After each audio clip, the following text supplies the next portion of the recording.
Well, moving into the lead stories, Congress President Mallikarjun Kharge unveiled a statue of Mahatma Gandhi at the Suvarna Vidhana Sauda in Belagavi. Karnataka Chief Minister Siddaramaiah, Deputy CM D.K. Shivakumar, MP Priyanka Gandhi Vadra and other party leaders were also present at the event.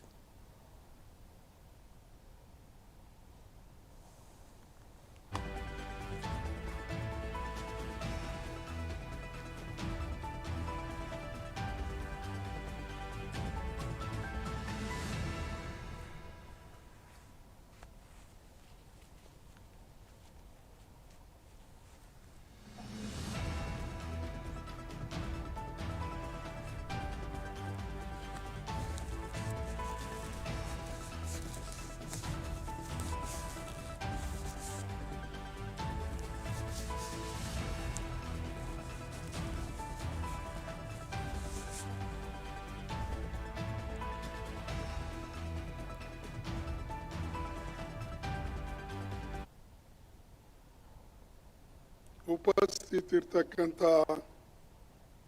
ನಮ್ಮ ಪಕ್ಷದ ಅತ್ಯಂತ ಪ್ರಭಾವಿ ನಾಯಕರು ಹಾಗೂ ವಾಯನಾಡಿನ ಎಂಪಿಗಳಾದಂಥ ಶ್ರೀಮತಿ ಪ್ರಿಯಾಂಕಾ ಗಾಂಧೀಜಿಯವರೇ, ನಮ್ಮ ಪಾರ್ಟಿಯ organising secretary ಆದ Shri KC. Venugopal ಅವರೇ, ಕಾಂಗ್ರೆಸ್ ಪಕ್ಷದ ಹಾಗೂ ಕರ್ನಾಟಕ ರಾಜ್ಯದ ಮುಖ್ಯಮಂತ್ರಿಗಳಾದ ಶ್ರೀ ಸಿದ್ದರಾಮಯ್ಯನವರೇ, ಉಪಮುಖ್ಯಮಂತ್ರಿಗಳಾದ ಶ್ರೀ ಡಿ.ಕೆ. ಶಿವಕುಮಾರ್ ಅವರೇ, ಯು.ಟಿ. ಖಾದರ್ ಅವರೇ,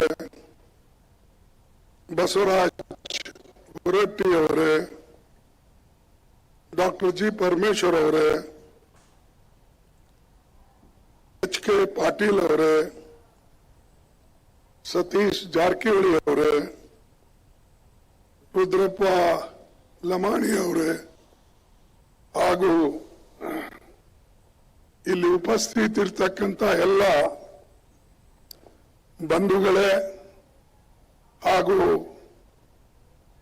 ನಮ್ಮ ಕಾಂಗ್ರೆಸ್ ಪಕ್ಷದ ಹಾಗೂ ಮಹಾತ್ಮ ಗಾಂಧೀಜಿಯವರ ಅಭಿಮಾನಿ ಮಿತ್ರರೇ, ಮಾಧ್ಯಮದ ಬಂಧುಗಳೇ, ನಾನು ಹೆಚ್ಚು ಮಾತನಾಡತಕ್ಕಂಥ ಅವಶ್ಯಕತೆ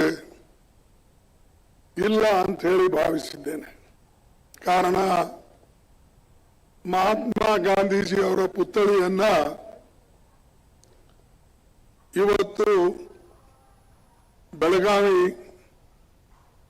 ವಿಧಾನಸೌಧ ಎದುರುಗಡೆ ತಾವೇ ನಿಲ್ಲಿಸಿದಿರಿ. ಇದು ನಿಜವಾಗಲೂ ಈ ಭಾಗಕ್ಕಷ್ಟೇ ಅಲ್ಲ, ಕರ್ನಾಟಕ ರಾಜ್ಯಕ್ಕೆ ಒಂದು ಗೌರವ ತರತಕ್ಕಂಥ ಕೆಲಸ ತಾವು ಮಾಡಿದ್ದೀರಿ ಅಂತ ಹೇಳಿ ನಿಮ್ಮೆಲ್ಲರಿಗೆ ನಾನು ಧನ್ಯವಾದಗಳನ್ನು ಅರ್ಪಿಸ್ತೇನೆ. ಮಹಾತ್ಮ ಗಾಂಧೀಜಿಯವರ ಬಗ್ಗೆ ಹೇಳಬೇಕಾಗಿದ್ರೆ ಸಾಕು.